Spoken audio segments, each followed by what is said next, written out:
Sesekali itu saya balik ke rumah, lihat anak-anak gitu kan. Nah di situ saya lihat ya dia bawa pulang. Ternyata waktu saya di dalam, itu cewek dibawa masuk ke dalam. Saya tuh dibawa ke Palembang sampai saya diinterogasi. Total pistol, Bu. Lihat wajahnya nggak? Nggak. Sama Sampai sekali? sekarang saya nggak tahu wajahnya. Penasaran nggak?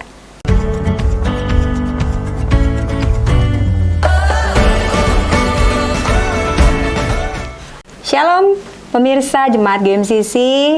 Inilah GMCC berdampak hari ini. Kali ini kita akan membahas tentang ranjang pengantin yang ternoda. Wow, oke. Saat ini banyak sekali pasangan yang atau terjadi perselingkuhan terhadap setiap pasangan gitu ya. Ada yang istrinya atau mungkin suaminya gitu ya. Namun kali ini kita akan mengangkat kisah di mana pasangan ini berselingkuh dan tidak diam-diam. Biasanya berselingkuh kan diam-diam ya. Nah kali ini berselingkuh itu betul-betul di depan mata, di depan istrinya. Dan apa yang terjadi sama mereka? Kalau kemarin atau kalau kita dengar dan mungkin kita lihat banyak sekali juga dengan kejadian-kejadian perselingkuhan itu akhirnya mereka itu berakhir dengan perceraian. Tapi yang ini kisahnya itu menarik ya.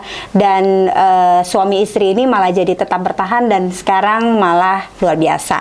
Oke, ini dia narasumber kita. Kemungkinan mungkin beberapa jemaat atau mungkin teman-teman sudah ada yang tahu kisahnya. Cuman kali ini kisah yang akan kita angkat bagaimana dari penderitaan atau kisah di dalam hati yang bergejolak bagi pasangan istrinya, yaitu Bu Yohana dan Pak Haryanto. Boleh kenalan dulu sedikit, Pak? Oke, hai. Nama saya Harjanto dan ini istri saya Yohana. Shalom, saya Yohana, istri Haryanto, berjemaat di GMCC. Anaknya berapa, Bu? Anak saya 2, yang besar perempuan, yang kecil cowok. Wow, oke. Ya, boleh nggak cerita sedikit gimana sih awal pernikahan? Ketemunya di mana? Atau jatuh cintanya seperti apa sih waktu awal-awal pernikahan tuh masuk dalam pernikahan? Oke, saya bertemu sama Yohana itu sebenarnya dari SMP. Oh, teman SMP. Oke deh. Ya, kita satu sekolahan itu di Ketapang ya. SMP Ketapang. Dan saya ketemu sama dia.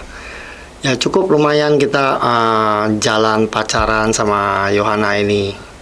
Berapa tahun tuh? Sekitar, dari SMP berarti pacarannya? Iya. Oke. Kurang lebih sekitar 10 tahun lah.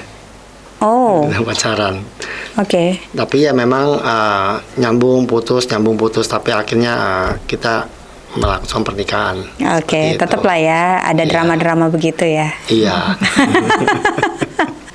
Oke. Tahun berapa Pak nikahnya? Tahun 92 saya Tahun 92 nikah. Betul. Nah, Oke. ya waktu itu memang sih kita setelah 10 tahun sempat waktu itu kita ada sempat putus. Waktu itu saya di long distance. Saya kan di ke Australia waktu itu 3 tahun. Oh, sekolah? Nggak, Kerja? saya kerja di sana. Oh, oke. Ya, saya kerja, pulang dari Australia.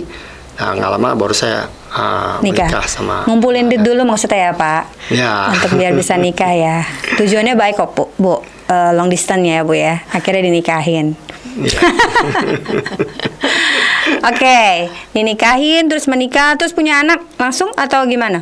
Nggak, kita sempat kurang lebih sekitar 8 bulan ya. 8 bulan 8 bulan kosong. terus akhirnya dikarunia anak yang Betul. pertama yaitu Jessica. Jessica, anak perempuan ya. Betul. Oke. Pak, berarti kan awalnya harmonis banget sebetulnya, baik-baik saja, betul ya? Nah, awalnya terus bisa sampai akhirnya jajan di luar gitu, atau memang CLBK atau mungkin ada mantan atau apa? Kayaknya enggak ya kalau mantan ya, orang dari SMP ketemu sama ibu gitu ya. Iya.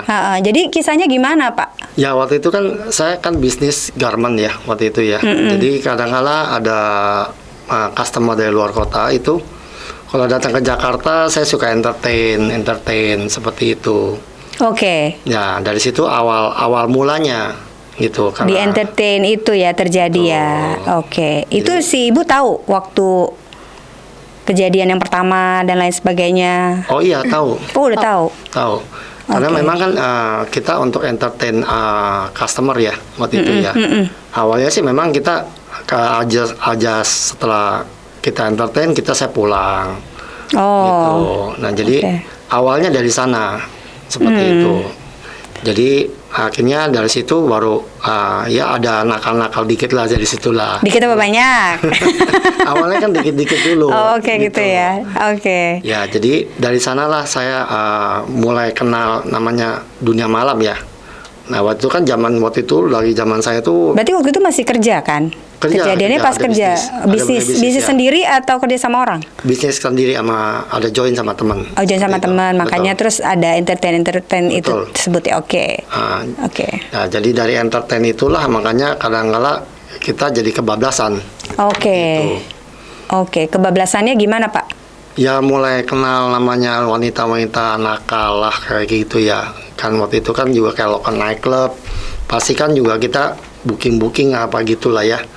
Untuk juga ke customernya seperti itu. ke tamu Itu bisnisnya akhirnya baik-baik saja. berjalan kurang lebih sih nggak baik-baik karena kan waktu itu setelah saya lakukan seperti itu akhirnya jadi bermasalah dengan bisnis saya. Terus jadi akhirnya ternyata tidak berlanjut. Nggak berlanjut, betul. Nah, setelah tidak berlanjut, apakah ada pekerjaan yang lain yang terus mencoba dicari? Ya itu setelah masuk dalam dunia malam, Mhm. saya ada kenal seseorang dan itu mulai ditawarkan namanya ekstasi. Wow, Itu. godaan ya. Ya. Oke, karena udah nggak ada kerjaan juga.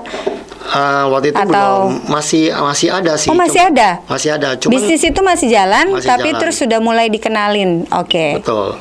Nah, di situ memang bisnisnya udah mulai ada bermasalah lah ya, mulai ada masalah seperti itu. Jadi saya Stres datangnya ke situ, iya, diajak betul, bicara. Betul. Nah, Oke. karena nggak ada income, nggak ada pemasukan, mulai nggak ada pemasukan. Oke. Makanya mulai diperkenalkan nama seseorang di sana ekstasi. Awalnya ekstasi. Gitu, ya. Jadi pertamanya dikasih pakai, maksudnya dikasih pakai, dikasih gratis lah seperti gitu ya. Gimana rasanya Coba nih? ini ya gitu. Ternyata happy gitu kan. Oh, oke. Lanjut. Dari happy begitu, akhirnya mereka tawarkan saya. Mm-mm. Waktu itu dia mulai tawarkan, beli lu kalau 1 biji sekian, kalau beli 100 sekian. Nah, nanti kamu beli 100, nanti saya yang bantu untuk jualin, dia bilang kayak gitu. Oh gitu. Saya bilang, ya kita hitung-hitung kan, oh lumayan juga nih untungnya nih, saya bilang gitu. Sambil bisa make, bisa dapat cari untung. Sekalian lah ya. Iya. Oke, jadi awal mulanya duitnya emang gede ya, Pak? gede, Gede ya, bisa nutupin dan mengganti bisnis yang kemarin. bisa, sangat bisa, Bang. Sangat bisa ya. bisa. Oh, oke. Keren banget ya, Bu. Bisa. Keren, gelap tapi Bu. Tapi Ibu tahu waktu Pak Har mulai mencoba untuk Awalnya bisnis itu? nggak tahu, Awalnya nggak tahu, tapi lama-lama tahu. tapi lama-lama tahu. Terus gimana perasaannya waktu tahu si Bapak ikutan jual narkoba dan lain sebagainya? Ya nggak terima, tapi kan dia bilang kalau nggak harus bagaimana, dia bilang gitu. Tapi kan juga ujung-ujungnya saya tahu akhirannya juga kan ada cewek gitu kan. Itu kayaknya satu paket ya, Bu ya? Satu paket lah. Karena ya Narkoba bekerjanya dengan cewek, dengan cewek. gitu ya. Tapi mau nggak mau Ibu mendukung. Dukung sih enggak. Oh, oke. Tapi ya mau bagaimana kan nggak bisa diajak ribut juga. Oh, Gitu. tapi Ibu menikmati hasilnya loh. Mau nggak mau kan karena untuk biaya anak-anak, kehidupan sehari-hari. Dibilang menikmatin sih enggak juga ya Bu ya. Kalau kita nikmatin ya kita enjoy aja, tapi itu enggak sih. Enggak menikmati ya? Enggak enjoy? Ya hanya bukannya gini loh, dibilangnya bukannya menikmati gitu, tapi ya maksudnya ya memang dipakai, tapi kita nggak menikmati. Tapi kalau dibilang kita menikmati kan kita akan berbahagia pakainya. Oke, jadi karena Kan Ibu itu kan tahu. juga saya kan juga bayar harga, suami saya nggak pulang. Oh, jadi jualan itu udah mulai nggak pulang ya, Bu? Ya iyalah, pulang pagi. Awalnya sih pulang pagi jam 4, jam 5. Tetap lah ya, masih pulang lah ya, lumayan Tapi gitu kan ya. dibilangnya nanti kalau udah jam 8 berarti ya udah nggak pulang namanya. Dan itu terjadi berulang ya, Bu ya? Iya, terus berulang sampai berapa tahun ulangannya. Sempat berhentikah? Sempat berhenti, terus papanya meninggal tuh. Papanya meninggal sempat berhenti. Iya. Itu sempat berhenti juga 3 bulan kali. Di situ akhirnya saya hamil dan dia balik lagi sama cewek lamanya. anak perempuan malam itu lagi. Oke, terus? Nah di situ ya saya bagaimana ya, hancur sih. Ibu ada nggak perasaan untuk ngebales atau apa yang ibu pikirkan? Kalau kepikiran bales sih enggak, karena saya udah prinsip saya ya Tuhan aja. Oh gitu. Iya, karena kan waktu itu kan masih ada yang namanya doa puasa, kebaktian doa puasa, nggak seperti sekarang. Kalau dulu kan suka banyak tuh, jadi ya dimasukin yang ke tempat ya ibadah-ibadah gitu aja. Itu sambil mempelajari, ya kadang-kadang punya buku rohani, baca buku. Karena buat saya gini,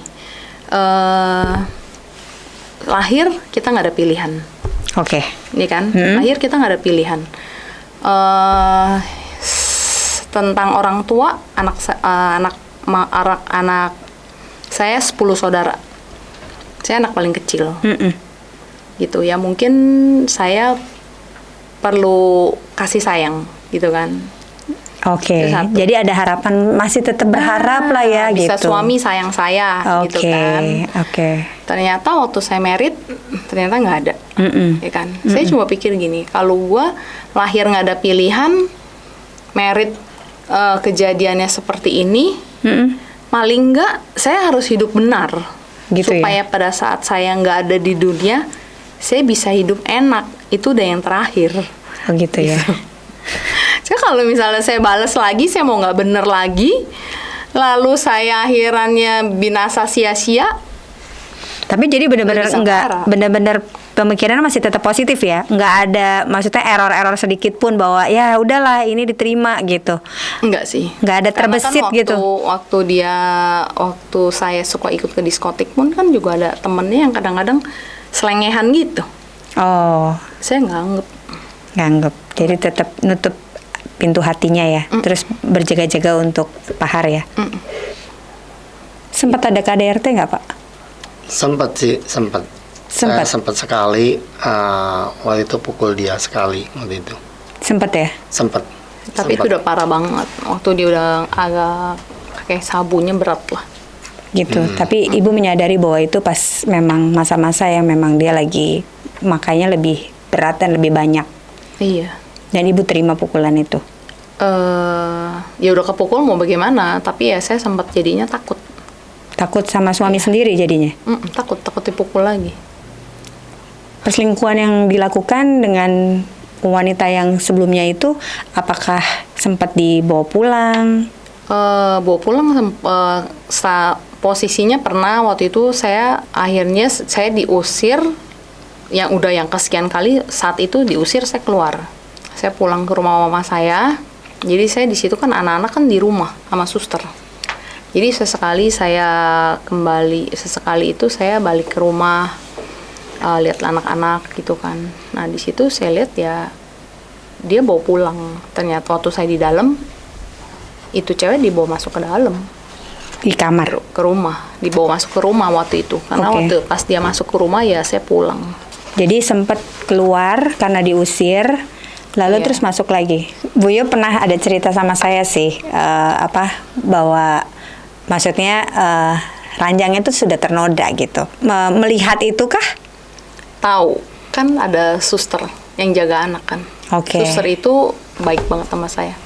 Dia kalau ada apa-apa dia cerita. Tapi ya memang dia juga tahu kalau dia lapor sama saya pasti saya nggak labrak. Jadi kalau ada apa dia lapor, dari apa dia lapor, gitu. Jadi ya saya tahu begitu ya sudah. Lihat wajahnya nggak? Nggak. Sama Sampai sekali? sekarang saya nggak tahu wajahnya. Penasaran nggak? Enggak. Cuma kagum aja sama Tuhan. Tuhan bisa tutup mata saya sampai kayak gitu. Sampai saya tanya sama anak saya. Anak saya waktu itu kan udah kelas 6 kan. Harusnya ngeh ya? Harusnya tahu. Karena kan udah dibawa pulang ke rumah. Jess, kamu lihat ke mukanya kayak siapa sih Jess? Gitu. Udah gede waktu saya tanya. Berarti ada penasaran juga dong? Enggak, saya mau tahu dari dianya. Oke. Tahu nggak Jess? Nggak tahu Mi. Aku nggak pernah lihat. Oh, nggak ngeliat juga? Enggak. Luar biasa Tuhan. Ingat gak kira-kira waktu pas ngusir Ibu Yo, waktu pas ada perempuan itu dibawa pulang, itu dalam keadaan sadar atau tidak sih? Itu sih sadar. Jadi waktu itu Kita juga pernah ada masalah juga sih sebenarnya waktu itu sebelum kejadian saya usir dia seperti itu, istri Yohana. Tapi masalah itu cukup buat saya kesel dengan apa yang dia perbuat gitu. Apa sih? Jadi waktu itu kalau nggak salah, saya mesen barang sesuatu narkoba ya. Oke. Gitu. Mesen narkoba, oke. Tapi orang ini kontak sama Yohana waktu itu. Oke. Nah, kontak sama Yohana saya nggak tahu dia ada kontak sama Yohana. Jadi waktu itu saya tanya sama Yohana, ini orang ini kemana? Saya bilang gitu. Dia nggak mau kasih tahu. Dan yang nggak mau kasih tahu itu yang membuat saya Buyo yang nggak mau kasih tahu. Nggak mau kasih tahu orangnya ada di mana. Oke. Dan itu yang membuat saya marah. Akhirnya saya usir dia seperti itu. Pak Har, kan Pak Har sudah ya jatuh bangun, terus bawa perempuan, narkoba. Sadar nggak sih kalau kemarin itu adalah hal yang salah dilakukan saat itu ya? Ada nggak sih? Waktu itu sih nggak ada perasaan seperti apa ya, nggak ada perasaan kayaknya merasa kasihan sama istri saya. Nggak ada? Nggak ada. Waktu itu nggak ada. Oke. Dan itu, tapi ini saya akan cerita berlanjutnya setelahnya ya. Iya, nggak apa-apa. Jadi saya pun nggak tahu kenapa. Setiap kali mau lakukan sesuatu nggak ada perasaan kasihan. Oke. Sama Yohana seperti itu. Bahkan waktu itu saya melakukan narkoba itu, saya merasa saya mesti dapat income untuk membesarkan anak saya. Jadi kepikiran cuma buat anak? Buat anak waktu itu. Oke. Nah, tapi kan itu kan jadi satu paket tuh. Antara narkoba, dunia malam, wanita, semua itu satu paket. Minum apa semua. Nah, itu udah jadi satu paket. Jadi imbasnya ke sana. Seperti apa yang saya lakukan. Dan memang pada waktu itu saya ada perempuan, waktu itu ada perempuan. Dan Yohana juga tahu sebenarnya ada perempuan itu. Jadinya makanya apa yang saya lakukan, saya nggak ada kepikiran sama sekali. Nggak ada kepikiran sama sekali. Saya disadarkan itu setelah 5 tahun setelah saya bertobat. Kenapa saya nggak pernah ada perasaan kasihan sama dia, sama Yohana? Kenapa? Itu ya, jadi saya waktu itu ikut HMC ya. HMC itu tiba-tiba Tuhan seperti bukakan satu slide kayak video gitu ya. Kayak mungkin kelihatan lah kita bilang gitu ya. Bahwa saya tuh pernah kos waktu itu umur 17 tahun lah, saya waktu itu diusir dari rumah. Oke. Itu kayak ini ya, penglihatan gitu ya. Di flashback begitu. Oke. Diingatkan bahwa saya pernah waktu umur 17 tahun, saya lagi kos, saya ribut sama Yohana. Kita lagi pacaran, saya lagi susah, lagi kos. Dia mau ada studi ke Bali waktu itu sama teman-teman sekolahnya, studi gitu kan. Saya bilang sama dia, kamu jangan pergi. Saya di sini sendiri gitu kan. Ternyata dia pergi karena kan tugas sekolah. Studi tour. Nah di situ saya nggak makan 1 harian karena saya nggak punya uang. Saking saya marah di situ, saya berjanji bahwa saya akan membalas sakit hati saya di situ. Itu kan masih sekolah waktu itu. Berarti belum menikah kan? Belum. Tapi sudah ada simpan dendam di dalam hati ya? Iya. Itulah makanya kenapa setelah HMC itu seperti Tuhan bukakan satu saya, kenapa kamu nggak pernah ada perasaan kasihan sama istri kamu? Karena kamu berjanji dalam diri kamu bahwa kamu akan membalas sakit hati kamu. Itu ya yang memunculkan akhirnya kenapa sampai nggak ada rasa kasihan sama sekali ya? Iya, betul. Itulah makanya kenapa waktu setelah saya dari situ saya berasa, saya pernah melakukan hal itu. Saya pernah mengucapkan satu seperti ikatan. Kayak menyimpan ya, menyimpan dendamnya. Kita balik lagi ya Pak, tunggu dulu. Tunggu dulu. Jadi kan kemarin tuh kan udah ancur-ancuran tuh, ya tetaplah maksudnya mau kayak ya benar berarti mau menyakiti hatinya Bu Yohana ya. Kenapa nggak dicerain aja Pak? Sempat sampai mau cerai Bu. Sempat. waktu mau pisah itu setelah kejadian yang saya bilang dia nggak kasih tahu di mana teman saya berada. Itu yang membuat saya mendorong saya untuk kok kamu nggak support saya seperti itu. Marah aja ya, sebenarnya cuman marah ya. Nah, Oke. dari situ saya akhirnya usir dia keluar dari rumah. Memang di situ saya ada perempuan lain di sana. Nah dari situlah waktu dia keluar dari rumah, ya Tenang. saya makin jadi-jadi. Bebas. Iya. Berhasil ya. Iya, Oke. jadi dari situ. Nah dari situlah makanya kenapa waktu saya usir, saya harus berusaha untuk menemukan teman saya ini di mana berada. Oke. Seperti itu. Kenapa sih emang berhutang sama Pak Har? Berhutang. Jadi saya pesan barang ekstasi waktu itu, Dia tidak bayar. dia nggak kirim barang. Nggak kirim barang, udah dibayar. Uangnya saya udah bayar. Oh, kabur ceritanya ya. Betul. Itu yang bikin kesel ya. Saya marah. Jadi Iya. semata-mata sebenarnya dipikiran karena uang juga ya. Betul. Jadi Betul. oke. Impactnya ke sana ya Pak ya. Betul. Jadi saya usir dia keluar dari rumah. Nah saya usir dari rumah itu, jadi saya kan ada perempuan lain, ya saya bawa pulang ke rumah. Oke.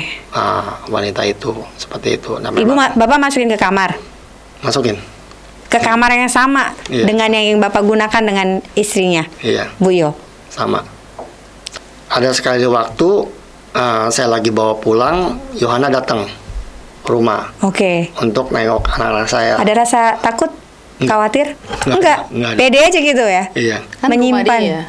Oh. Nah malah saya suruh dia yang keluar dari rumah, Iya. karena kan saya anggap bahwa kamu udah saya usir, Oke. jadi kamu keluar dari rumah. Tetap disuruh keluar lagi. Begitupun disuruh datang keluar. pun, tapi sempat ketemu sama Jessica?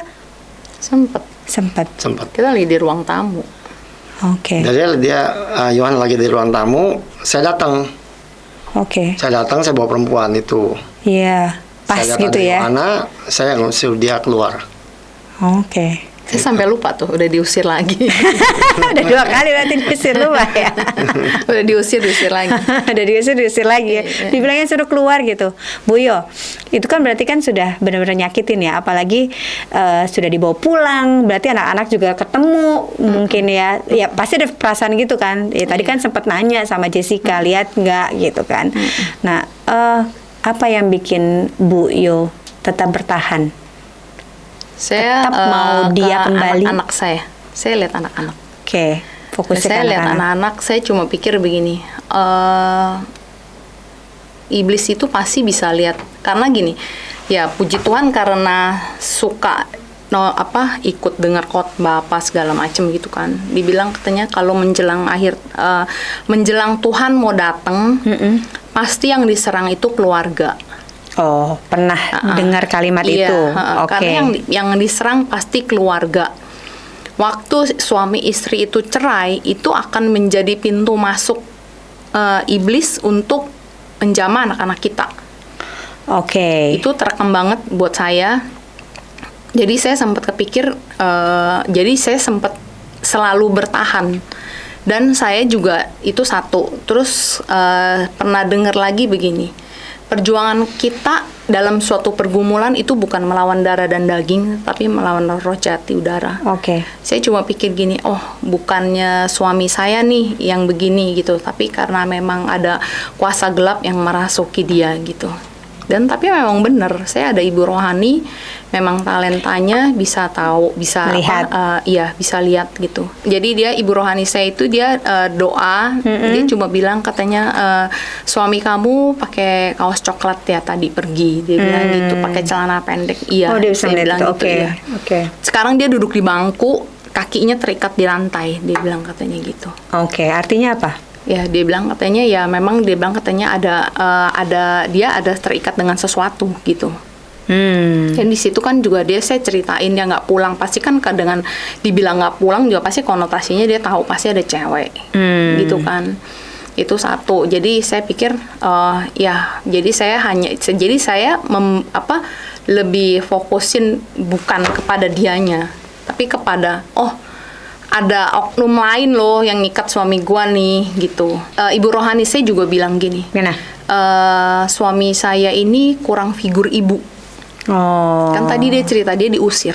Oke, ya. Memang mamanya tuh mama tuh lebih kayaknya bagaimana sama dia gitu. Kehilangan figur mama ya, Iya, kasih kehilangan sayang figur mama. Jadi dia bilang katanya, kamu harus kasihi dia, kamu harus bisa sanggup untuk mengasihi dia seperti mamanya. Ya kalau istilahnya gini, dia nakal ya lu harus terima lu dia nakal gitu.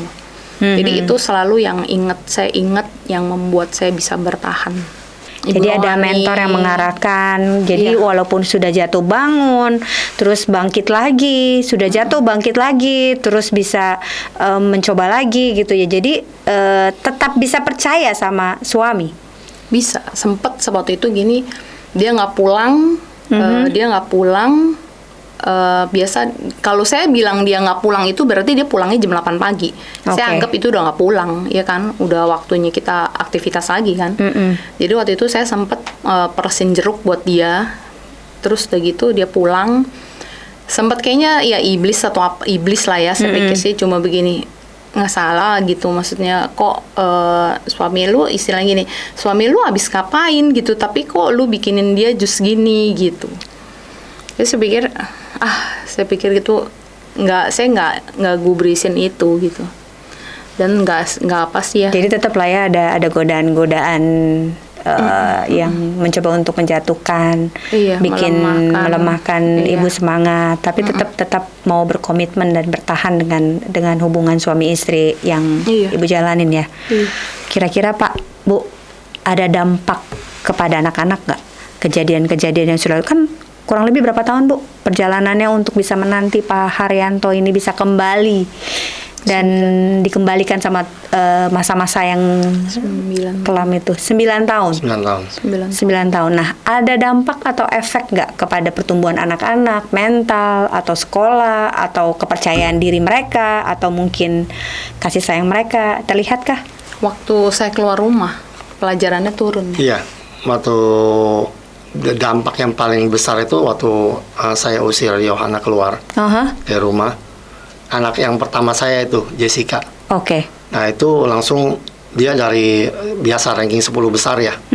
Itu drop sampai saya dipanggil guru. Oh. Sampai saya dipanggil guru. Oke. Terus? Nah, itu yang membuat saya ada something wrong mengenai anak saya. Maksudnya apa yang saya lakukan itu secara psikologis buat ke anak itu berdampak. Walaupun dia baru 6 SD. Oke. Ya. Jadi walaupun saya bawa wanita itu datang ke rumah, wanita itu mau coba membaikkan anak saya, mendekati anak saya, tapi anak saya tetap nolak. Karena mamanya nggak ada. Iya. Ini bukan mamanya nih, betul, gitu ya. Betul. Dia tetap menolak sehingga dia nggak mau belajar. Iya, jadi pelajarannya itu terganggu sampai saya dipanggil guru. Lalu setelah itu berarti kan masih ada perempuan itu kan nih. Lalu waktu tahu anaknya terus mulai nilainya jelek, apa yang Pak Har lakukan? Saya ngomong sama Yohana juga sih waktu itu ya, bilang bahwa dia pelajarannya turun.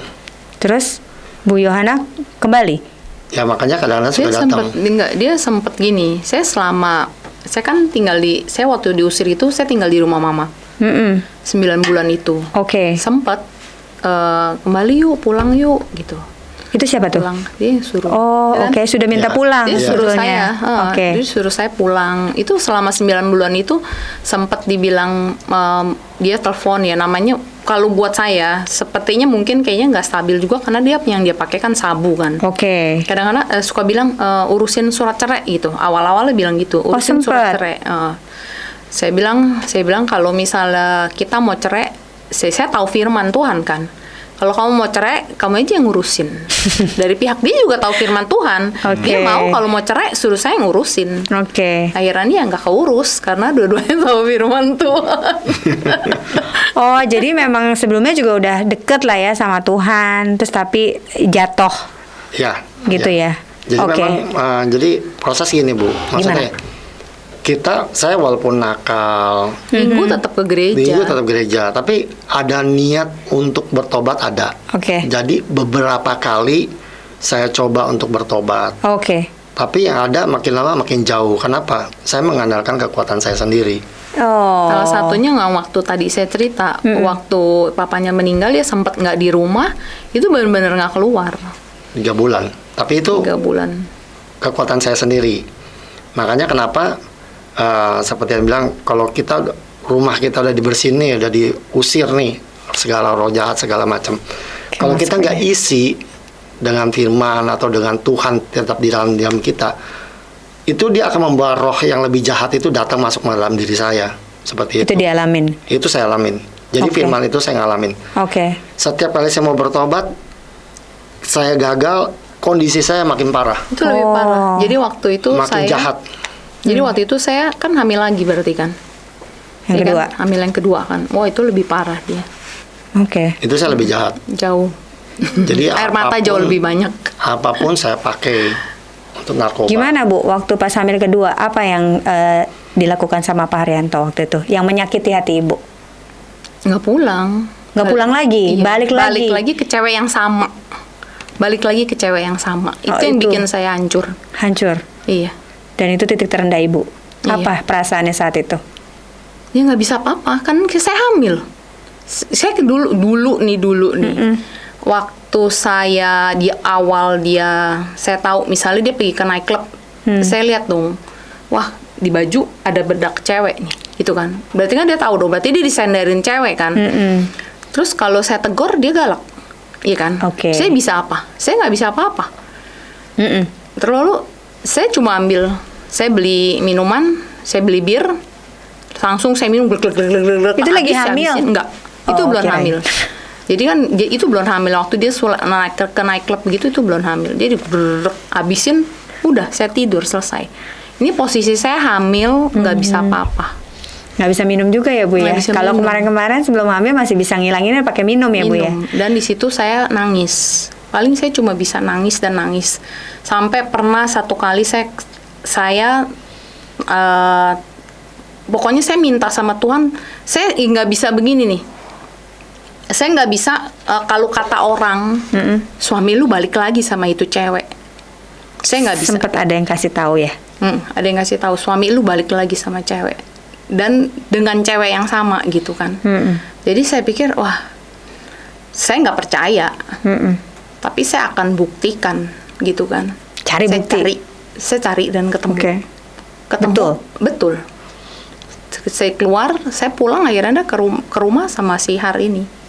Saya nangis sampai rumah, saya nangis sampai terus saya nangis sampai saya mau berhenti. Saya bilang Tuhan, saya mau berhenti nangis Tuhan, nggak bisa berhenti. Di situ Tuhan kirim hamba Tuhan datang. Hamba Tuhan itu dulu tiba-tiba datang. Beberapa waktu lalu ikut mobil saya baptis orang, mobil baptisnya baju baptisnya ketinggalan di mobil. Jadi saat itu dia mau ambil. Bisa begitu, itu kan bukan suatu kebetulan kan. Betul. Terus dia ambil, dia tanya kamu kenapa? Di situ saya didoain. Saya bilang doain saya bilang gitu, saya nggak mau nangis kayak gini gitu. Bis didoain, ya udah baru stop. Tapi hamba Tuhan dia tahu. Tidur. Dia tidur. Saya nangis gak disuruh berhenti, saya tidur. Dianya tidur sampai hamba Tuhan itu datang doain saya, baru saya berhenti nangis. Berarti anak-anak sekarang adalah kemarin jadi pusat pemulihan dari Ibu dan Pak Har, betul ya? Iya. Sekarang anak-anak baik-baik saja? Oh ya, luar biasa. Waktu itu waktu saya kembali, waktu saya kembali itu anak saya kan lulus kelas 6. Saya sekolahin dia di Singapura.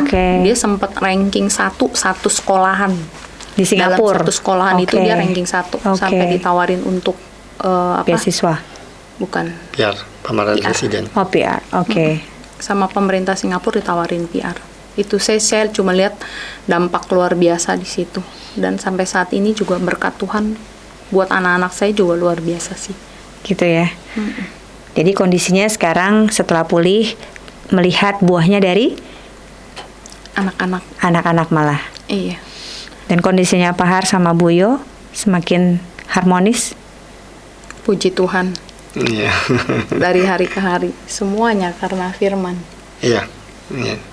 Jadi memang waktu pas saya kembali waktu itu 2003 ya. 2003. Jadi memang memang ada satu pertanyaan dari anak saya itu yang membuat saya berpikir Oke.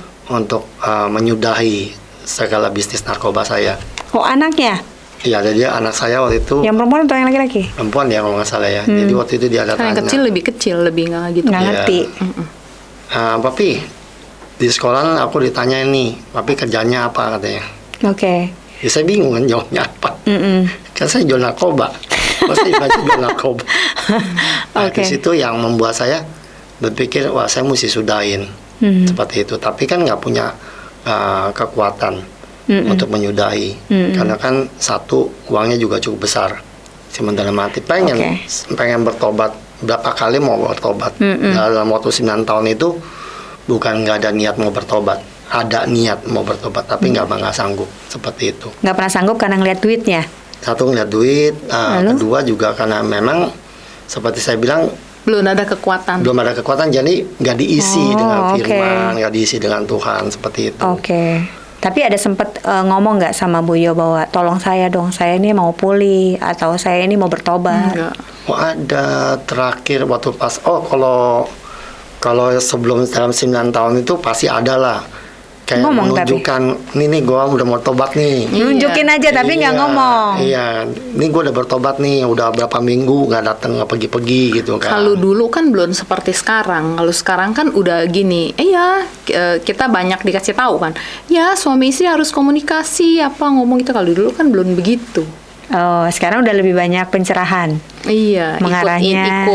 ikut apa? Pengajaran-pengajaran, seminar-seminar. Iya. Jadi lebih paham ya Pak ya. Iya. Jadi kayak mendapatkan ilmu baru terus untuk bisa menjadi suami dan ayah yang baik ya. Ya, waktu itu awalnya waktu pas mau bertobat itu Mhm. jadi saya mau mengakhiri hidup saya waktu itu. Kan Oke. Yohana sudah keluar dari rumah 9 bulan kan. Iya. Ada rasa kesepian waktu itu. Ada rasa kesepian dan juga merasa kok gua hidup begini mulu. Seperti itu. Uang banyak, kesenangan saya bisa beli, tapi kosong. Oke. Jiwa itu kosong. Seperti itu. Jadi akhirnya saya pikir, aduh saya mau mengakhiri hidup saya aja. Seperti itu. Oke. Waktu itu Yana udah di rumah mamanya kan. Jadi saya malam itu saya pergi, saya naik mobil tuh, saya ke puncak tuh waktu itu. Jadi saya pikir saya kebut dah tuh bawa mobil. Saya berasa mau akhiri hidup saya tabrakan mobil saya supaya seolah-olah tabrakan, kejadian kecelakaan. Tapi sampai di puncak saya nggak apa-apa. Oke. Nggak apa-apa, dan itu saya jalan padahal di marka jalan kalau kita di tengah-tengah tuh ya. Kalau ke puncak kan mau bus nggak mau minggir biasanya, tapi ini bus pada minggir semua. Saya sampai di puncak, dia bilang kok saya nggak apa-apa.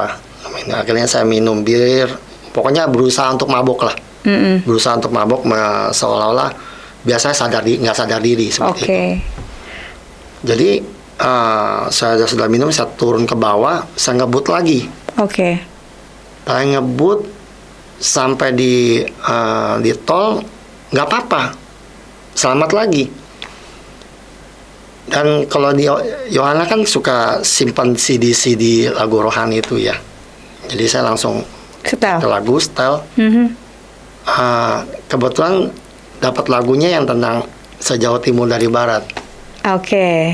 Sejauh timur dari barat. Itu lagu, saya cuma bilang, Tuhan, kan dia bilang gini, Tuhan nggak pernah mengingat-ingat segala kesalahan dan pelanggaran kita.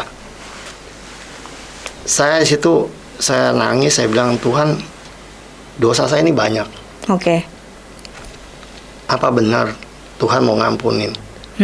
Apa benar Tuhan bisa lupakan semua dosa saya bilang begitu. Oke. Saya doa sama Tuhan.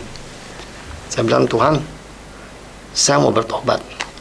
Saya mau bertobat situ. Tapi saya nggak tahu mesti ngapain. Tuh, seperti itu. Jadi waktu itu saya jam 4 pagi, jam 4 atau jam 3 pagi lah, seperti itu. Saya di rumah masih banyak barang narkoba tuh, saya masih banyak. Stoknya banyak ya? Masih banyak. Saya telepon teman saya. Kamu ambil barang kamu sekarang, saya bilang begitu. Teman saya juga kaget. Lu kenapa? Dia bilang, lu kenapa nih? Dia bilang, nggak apa-apa, saya bilang itu. Kamu ambil aja, saya bilang. Semuanya? Semuanya, saya bilang. Lu ambil semua. Saya masih ingat itu kurang lebih masih sekitar 2 kilo sabu di rumah saya. Wow. Itu. Terus ekstasi itu masih ada kurang lebih sekitar 8.000 di rumah saya. Saya suruh diambil semuanya. Dan itu dia datang jam kurang lebih 4:30. Diambil semua? Diambil semua. Terus dia tanya, lu kenapa? Saya bilang, nggak ada apa-apa. Saya bilang, kamu ambil aja, saya bilang gitu. Oke. Udah diambil semua.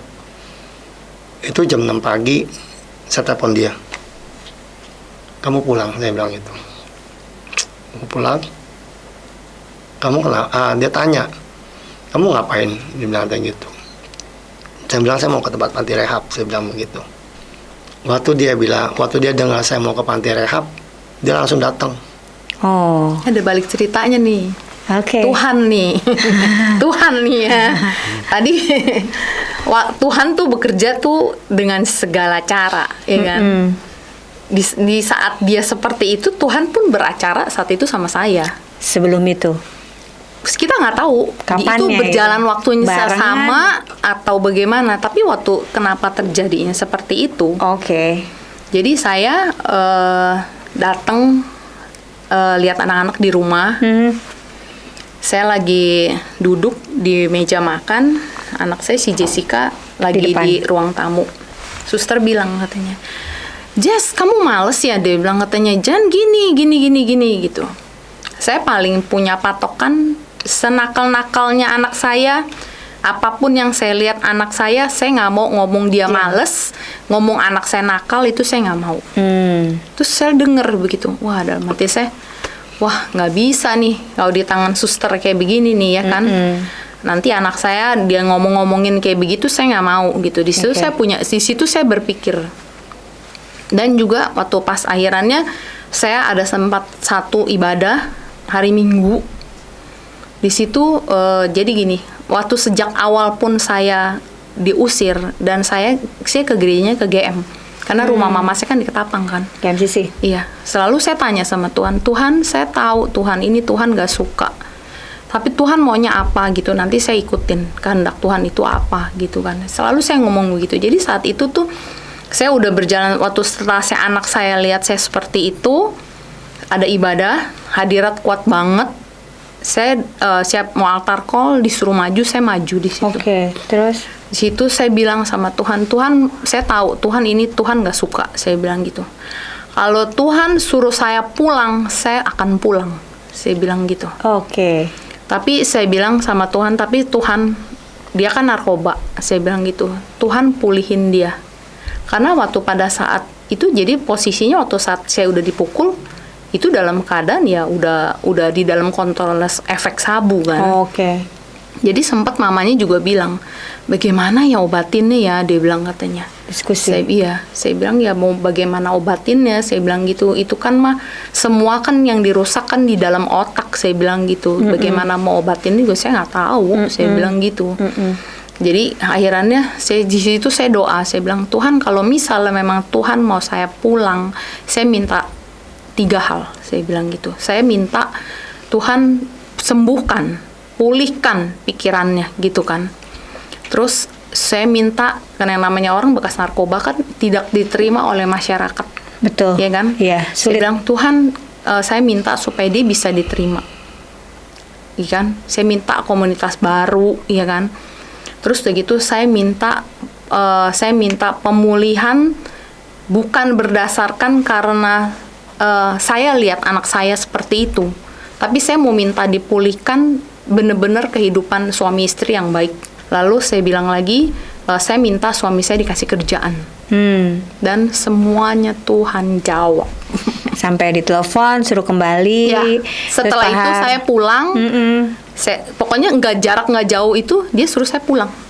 Dan saya langsung, dia bilang pulang. Dia bilang dia mau rehab. Ya udah, saya pulang. Oke. Sebenarnya sebelumnya juga dia suka suruh pulang, cuma saya nggak mau. Oke. Dan itu memang benar-benar Tuhan bicara ya. Tuhan dahsyat. Itu gara-gara Tuhan semuanya ya. Iya. Dia bekerja Keren. Dengan caranya yang luar biasa. Di satu sisi dia yang lagi mau bunuh diri dengerin lagu bertobat, terus saya di satu sisi lihat anak saya gini, saya punya pikiran Tuhan ini harus gini. Oke. Jadi semuanya disampaikan ke Tuhan lah ya intinya gitu ya. Iya. Pak Har, dari kejadian dan yang kemarin sudah terjadi, ada penyesalan nggak? Apa yang pengen disampaikan penyesalan kepada istri? Karena sudah melukai hati istri, sudah tidak setia, sudah menghancurkan hatinya, bahkan mungkin menghancurkan hati anak-anak kan, karena dilakukan itu di depan anak-anak dan di depan istri. Apa yang mau disampaikan penyesalan ini kepada? Ya waktu itu setelah saya bertobat itu 2003, memang saya selama 2 tahun itu nggak bisa connect. Maksudnya gini ya, karena efek dari Obat. sabu ya, sabu sama saya ngedrak apa segala macam. Itu kurang lebih 2 tahun lah, 2 tahun. Tapi saya bersyukur bahwa Tuhan bawa saya ke GMCC pada waktu itu. Saya belum kenal namanya hadirat Tuhan. Oke. Belum tahu namanya Roh Kudus, belum tahu. Cuma satu hal yang saya rasakan gini, waktu saya datang ke sana, saya hanya bisa nangis. Tuhan selalu ingetin kebaikan-kebaikan Tuhan. Oke. Ada satu momen yang saya ingat banget waktu itu. Saya jatuh kurang lebih 3 meter. Itu saya kesetrum waktu itu. Oke. Kesetrum, saya jatuh, dan itu saya bisa selamat. Saya nggak sadar waktu sampai jatuh di bawah. Dan hal itu Tuhan ingetin saya. Maksudnya, saya mengasihi kamu, dia bilang. Tuhan mengasihi kamu. Jadi saya cuma bisa nangis waktu itu. Saya bilang, Tuhan udah ampunin dosa saya. Tuhan selamatin saya. Saya bilang gitu. Waktu itu saya 4 bulan nggak ada kerjaan. Saya bilang, Tuhan saya mau ada kerjaan. Saya udah tinggalin semua waktu itu. Saya sampai bilang, Tuhan kerjaan apapun Tuhan saya akan ambil. Oke. Apapun Tuhan kasih saya, yang penting saya mau kerja benar. Saya bilang waktu itu. Selama 4 bulan itu Tuhan kasih saya kerjaan. Dan itu selama saya beribadah di sana di GMCC, 2 tahun itu saya nangis tiap datang selalu nangis. Sampai-sampai saya firman Tuhannya apa, pokoknya saya cuma bisa nangis doang waktu itu. Mengucap syukur bahwa Tuhan selamatin saya seperti itu. Dan akhirnya Tuhan saya kasih saya kerjaan.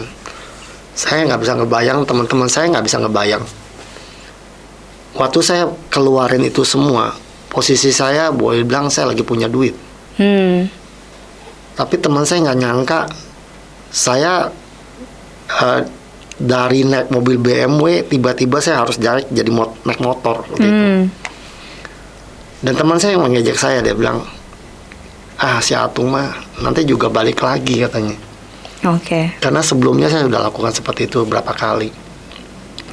Saya bilang, waktu itu saya mulai doa, saya bilang, Tuhan, saya nggak mau kembali lagi seperti dulu, Tuhan, saya bilang.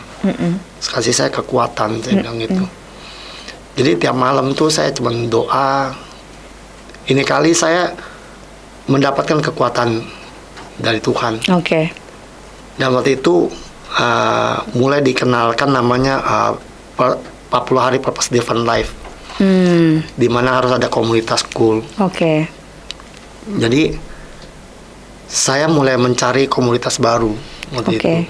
Saya tinggalin semua komunitas lama saya, semua itu. Pindah komunitas. Ya, pindah komunitas. Minta sama Tuhan. Minta, terus langsung saya pindah. minta sama Tuhan. Minta juga sama Tuhan. Ya, berdua kenapa? sepakat. Bukan. Iya, saya waktu itu waktu pas kembali ke rumah, kan pergaulan yang buruk merusak kebiasaan yang baik, kan? Di situ saya minta Tuhan kasih dia pergaulan yang baru, kumpulan teman-teman yang baru. Di situ muncul Purpose Driven Life. Bapak tahu nggak? Berarti selama ini yang mendoakan Bapak untuk bisa pulih pun ada istri yang selalu mendoakan. Tahu. Sadar itu. Saya tuh sadar. Dia doakan saya mama saya juga doain saya, Oh, oke. ya kan. Selama 9 tahun dia doain saya. Hamba Tuhan juga dari segala penjuru mata angin doain. Karena kan saya kontak. Beberapa hamba Tuhan juga saya kenal. Cuman kalau bukan dari diri kita sendiri yang membuka hati buat Tuhan, Betul, nggak bakal bisa. betul. Nggak bakal bisa. Iya. Karena saya selama 9 tahun itu jatuh bangun. Walaupun ada beberapa ibu rohani, beberapa hamba Tuhan doain saya, Iya. nasihatin saya, nggak masuk, Bu. Oke. Tapi begitu saya membuka hati buat Tuhan, Tuhan bekerja Amin. situ. Oke. Jadi Jadi action ya. ya, waktu saya bilang Tuhan saya mau bertobat, Mm-mm. Tuhan, waktu saya memberikan pertanyaan sama Tuhan, apa benar Tuhan mau ngampunin saya bilang. Iya. Karena dosa saya begitu banyak, saya bilang. Dan Tuhan tuh jawab. Dengan jawab tuh dengan menunjukkan kasihnya sama saya. Kamu ingat gak waktu kamu begini? Kamu gak apa-apa. Dia bilang. Kamu tahu gak bahwa aku yang menantang kamu? Jadi itu saya rasakan Tuhan memang kasih saya. Waktu saya mau bertobat, waktu saya buka hati itu, dan saya ada di satu ibadah di GMCC itu, saya baru kenal namanya hadirat Tuhan.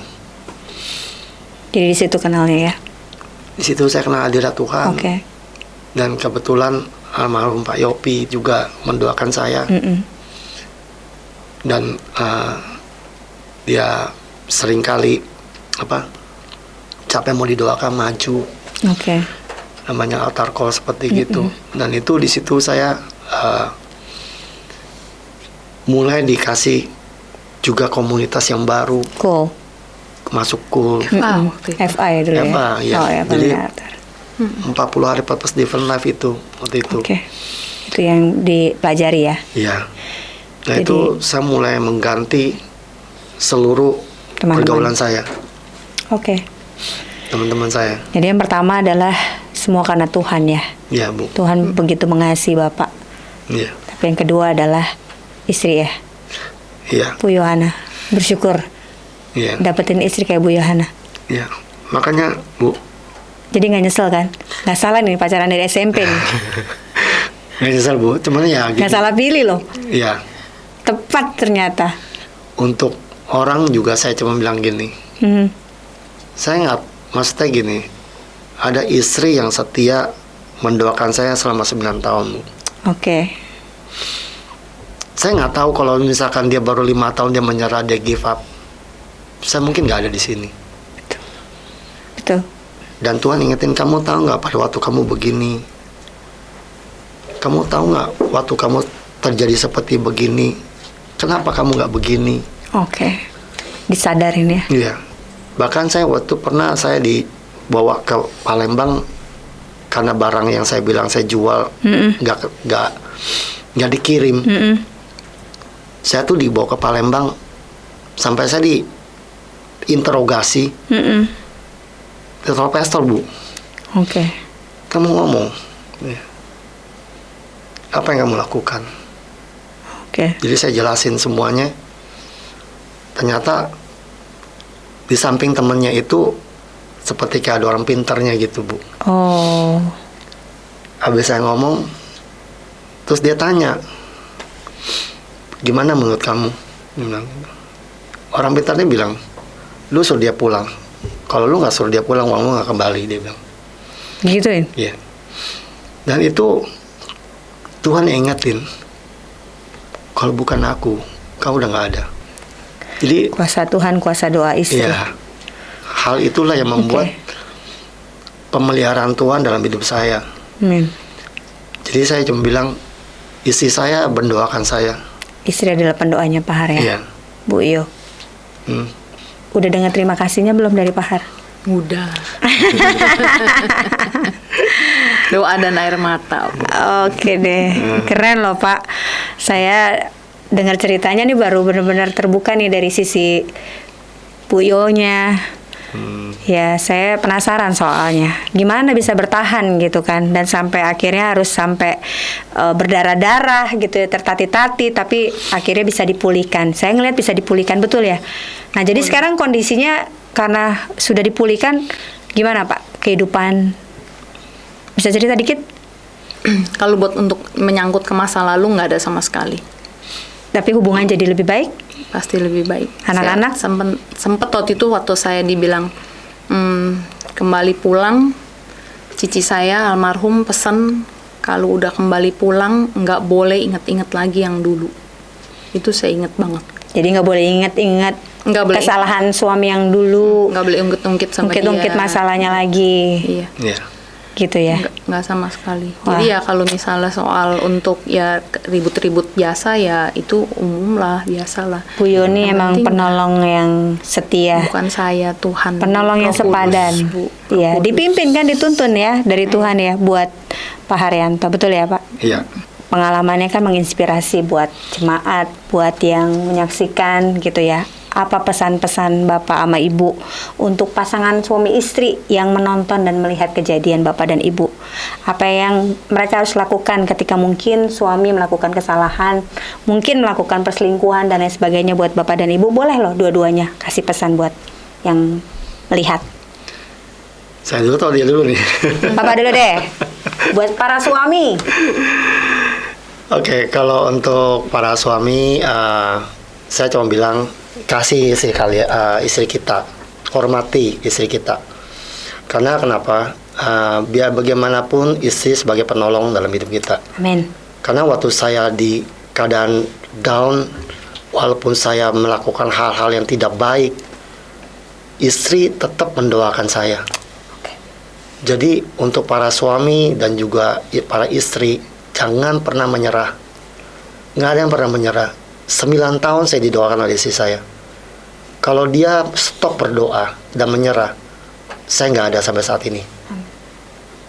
Saya nggak ada sampai saat ini. Oke. Yes.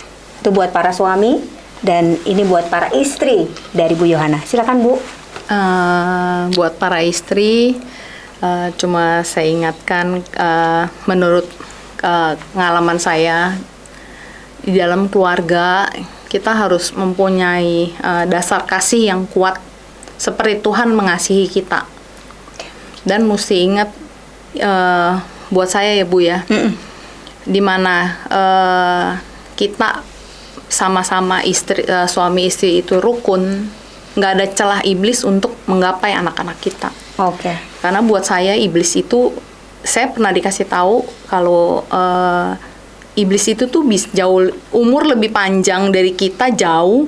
Jadi dia bisa lihat masa depan anak kita nih ada nih gitu. Oke. Jadi pada saat kita misalnya kita membuat celah, dia akan masuk kepada anak-anak kita gitu. Menghancurkan generasi. Jadi di situ ya kita harus kuat, ada komunikasi, terima kekurangan pasangan kita. Bawa di dalam doa apa yang menjadi kelemahan dia, bawa di dalam doa supaya Tuhan kasih dia kekuatan. Oke, para pemirsa, para jemaat GMCC, jadi kalau dari kesimpulan saya adalah pesan dan kesannya dari Pak Haryanto untuk para suami, yuk kasihi seperti firman Tuhan sih ya, kasihi suami, kasihilah istrimu, dan untuk para istri hormatilah dan tetap berpegang teguh untuk bertahan demi suami. Apapun yang mereka lakukan, kalau memang mereka bersalah atau mereka mungkin melakukan kesalahan, ampuni dan lupakan masa lalunya dan kembali terus bisa melanjutkan kehidupan suami istri, karena kehidupan suami istri lah yang akan menjaga generasi berikutnya untuk bisa tetap baik dan tetap bisa sukses untuk mereka semuanya. Oke, semoga hari ini temanya bisa memberkati Bapak Ibu sekalian, dan sampai jumpa di tema berikutnya. Tuhan Yesus memberkati. Dah.